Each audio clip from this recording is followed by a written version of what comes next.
particolarmente arrabbiata perché io vivo con la mia pensione. Cosa devo fare? La Regione Veneto si pone questo problema. Chiama in causa la regione la signora Gina perché è da lì che arrivano gli aumenti sugli affitti delle case popolari e non è l'unica nel quartiere di San Paolo a Treviso e precisamente nella zona del Biscione, una delle più popolari della città.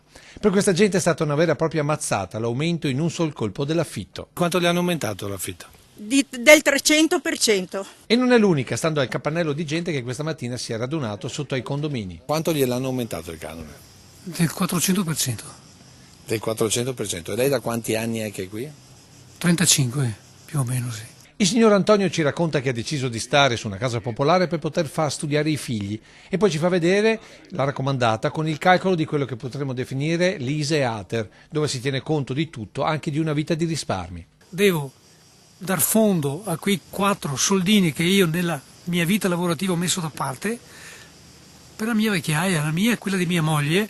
Perché se è vero che ci sono i soldi messi da parte, è altrettanto vero che serviranno per non essere di peso alla comunità. Non devo pesare nella comunità o andare dai miei figli, diciamo così, che anche loro hanno le sue difficoltà. Poi c'è chi addirittura l'aumento l'ha avuto ma senza i soldi in cassa. Molta volta sa la gente, ma siamo privi di mettere via un soldo?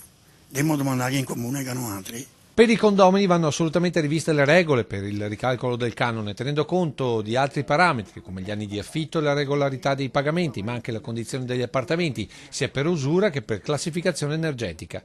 Di questo conta di farsi portavoce il giovane segretario circoscrizionale del Partito Democratico. Abbiamo intenzione di organizzare un'assemblea pubblica e ci rivolgeremo anche al sindaco della città, insomma, perché è rappresentante di tutti i cittadini. È proprio con questa filosofia che la signora Gina manda questo messaggio al presidente del Veneto. Caro signor Zaia, che tanto sei arrabbiato per l'autonomia, se questa è l'autonomia che tu vuoi portare mettendo i cittadini trevigiani con le spalle al muro e dovendo andare a chiedere la carità, hai sbagliato. Da parte mia ti dico